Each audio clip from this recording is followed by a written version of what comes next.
आपने लोगों के मुंह से ये कहते हुए ज़रूर सुना होगा कि कोई इंसान वो अपनी मम्मी के जैसा दिखता है, या वो अपनी पापा के जैसा दिखता है, या उसका चेहरा उसके भाई से मिलता है। लेकिन हम कभी भी अपने माता पिता से पूरी तरीके से मिलते नहीं हैं।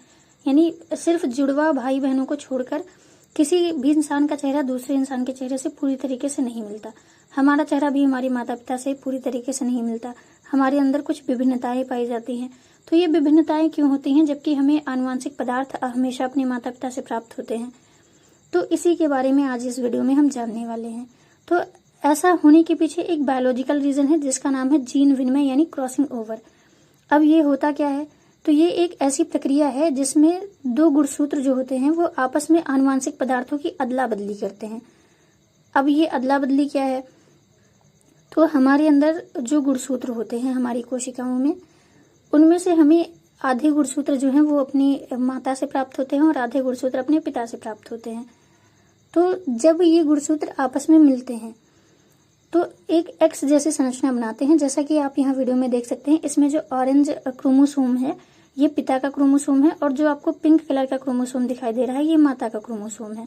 और जब ये दोनों आपस में मिलते हैं तो एक एक्स जैसा स्ट्रक्चर बनाते हैं, और इस प्रक्रिया के दौरान इनके कुछ टुकड़ों की अदला बदली हो जाती है, जिसे हम डीएनए खंड के नाम से जानते हैं, जिसके फलस्वरूप एक नए तरीके का जीन विकसित होता है। जैसा कि आप यहाँ तीसरे नंबर के डायग्राम में देख सकते हैं कि जो ऑरेंज कलर का क्रोमोसोम है उसमें कुछ पार्ट जो है वो पिंक क्रोमोसोम का आ गया है। तो इसी प्रकार दो गुणसूत्र आपस में मिलकर एक नई जीन संरचना बनाते हैं, जिसके फलस्वरूप हमारे अंदर विभिन्नताएं पाई जाती हैं। ये प्रक्रिया अर्धसूत्री विभाजन के प्रोफेज 1 की पैक्टिन अवस्था में होता है।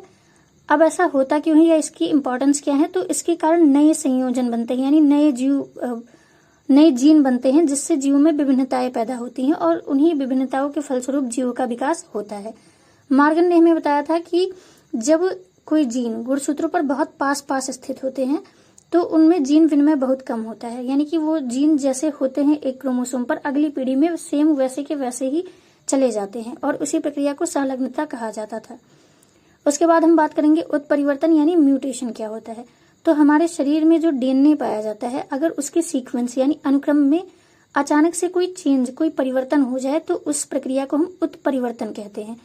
अब जब डीएनए में किसी भी प्रकार का परिवर्तन होता है तो सबसे पहले उसकी वजह से हमारे जीन में परिवर्तन हुआ तो हमारा जीनोटाइप बदल जाता है, और जीनोटाइप बदलने के कारण हमारा जो फिनोटाइप है यानी वह लक्षण जो बाहर से दिखाई देते हैं वो भी बदल जाते हैं। उत्परिवर्तन दो प्रकार का होता है। सबसे पहला उत्परिवर्तन है बिंदु उत्परिवर्तन। इस उत्परिवर्तन में डीएनए के किसी एक ही अक्षर यानी जो नाइट्रोजन क्षार होता है उसमें बदलाव होते हैं। उदाहरण के तौर पर एक बीमारी है जो हमारे ब्लड में होती है, sickle cell anaemia. Sickle cell anaemia ये बहुत ही खतरनाक बीमारी है। इसमें क्या होता है कि जो हमारी आरबीसी है, जो कि दिखने में गोल दिखाई देती है, उसका आकार बदलकर हंसिए के समान हो जाता है, और इसीलिए इसे सिकल सेल एनीमिया के नाम से जाना जाता है। अब जो हमारी आरबीसी है उसके अंदर हीमोग्लोबिन पाया जाता है, और उसी हीमोग्लोबिन की जो जीनी संरचना है उसमें परिवर्तन होने के कारण सिकल सेल एनीमिया नाम की बीमारी होती है। अब जो हमारा डीएनए होता है वो उसमें दो धागे जैसी संरचनाएं होती हैं, और ऐसा कह सकते हैं कि वो सीढ़ी नुमा होता है, और उस पे बहुत सारे नाइट्रोजन बेस जिन्हें अक्षरों से प्रदर्शित किया जाता है वो लगे होते हैं। और जब 3 नाइट्रोजन क्षार आपस में मिल जाते हैं तो उनसे कोडान बनता है, और ऐसे हजारों कोडान जो होते हैं वो एक डीएनए पर उपस्थित होते हैं। तो जो हीमोग्लोबिन है उसके अंदर जो एमिनो अम्ल की श्रृंखलाएं हैं, आपको पता होगा कि जो हीमोग्लोबिन है वो एक प्रोटीन है, और प्रोटीन हमेशा एमिनो अम्ल से मिलकर बनता है।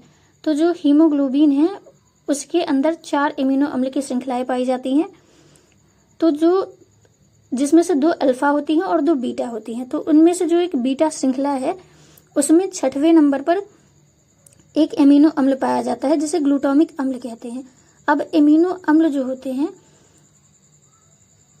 ये एमिनो अम्ल यानी कौन सा एमिनो अम्ल कौन से जगह पर उपस्थित होगा, इसके लिए कोडान होते हैं। तो 6वें नंबर पर जो कोडान होता है हीमोग्लोबिन में उसका नाम है GAG, और उसके ठीक सामने जो कोडान होता है उसका नाम है CTC। और इसी GAG कोडान में जब A की जगह T आ जाता है तो इसकी वजह से जो पूरा डीएनए सीक्वेंस है उसमें कुछ कुछ चेंजेस हो जाते हैं, जिसकी वजह से सिकल सेल एनीमिया नाम की बीमारी होती है।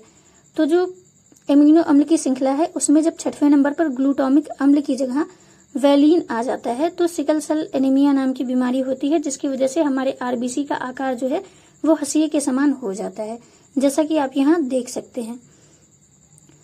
इस रोग में हीमोग्लोबिन की बीटा श्रृंखला के 6वें एमिनो अम्ल की उत्परिवर्तित स्थिति होती है, जिसमें जो ग्लूटामिक अम्ल होता है उसके स्थान पर वैलीन आ जाता है और इसी एक बिंदु पे परिवर्तन होने के कारण जो है आरबीसी का आकार पूरी तरीके से बदल जाता है और सिकल सेल एनीमिया को इसीलिए बिंदु उत्परिवर्तन का उदाहरण माना जाता है। उसके बाद हम बात करेंगे फ्रेम शिफ्ट उत्परिवर्तन की। अब ये क्या होता है? तो इसमें क्या होता है, जैसे जो बिंदु उत्परिवर्तन है उसमें डीएनए में केवल एक जगह परिवर्तन होता है, लेकिन फ्रेम शिफ्ट उत्परिवर्तन में 2 या 2 से अधिक जगहों पर परिवर्तन होता है। चाहे इसमें कहीं से और नाइट्रोजन क्षार जुड़ जाएं तो इस प्रक्रिया को हम निवेशन कहते हैं, और या फिर जो नाइट्रोजन क्षार इसके अंदर होते हैं जिन्हें हम अंग्रेजी के लेटर्स से प्रदर्शित करते हैं वो इनमें से हट जाएं, तो इसकी वजह से पूरे जो डीएनए का क्रम है वो बदल जाता है। तो इस प्रकार के उत्परिवर्तन को फ्रेम शिफ्ट उत्परिवर्तन कहते हैं। जैसा कि यहाँ आप एक नॉर्मल सीक्वेंस देख सकते हैं ऊपर, जिसमें ATG लिखा है, उसके बाद दूसरा कोडान है CAT और तीसरा कोडान है TGC। और दूसरी लाइन में अगर हम उत्परिवर्तन वाले कोडान की बात करें तो यहाँ T नाम के एक नाइट्रोजन क्षार का निवेश हुआ है और इससे ATT, उसके बाद GCA और TTG नाम के कोडान बन चुके हैं, जो कि ऊपर वाले कोडान से पूरी तरीके से भिन्न है। तो इस प्रकार का जो उत्परिवर्तन है उसे फ्रेम शिफ्ट उत्परिवर्तन कहा जाता है।